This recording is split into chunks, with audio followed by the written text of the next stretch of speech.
Hello YouTube, today I'm going to be showing you how to change a toilet seat like this one, which is an ideal standard toilet seat on this toilet where the bolts go through the toilet. So here and here you can see the 3mm little Allen keys that you're going to need to get in there and unwind lefty loosey.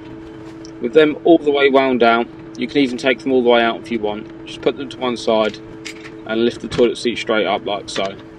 With that removed, you can then grab your new toilet seat with the same fixings, loosen the grub screws off and plonk it on firmly like so. Now you just need to do it in reverse order with the same Allen key. Tighten up them grub screws, make sure they're really tight on the toilet seat, and then just test it by pulling the seat down to make sure you're happy with the alignment of the toilet seat. And there you go. Don't forget to subscribe. That is how you change a toilet seat.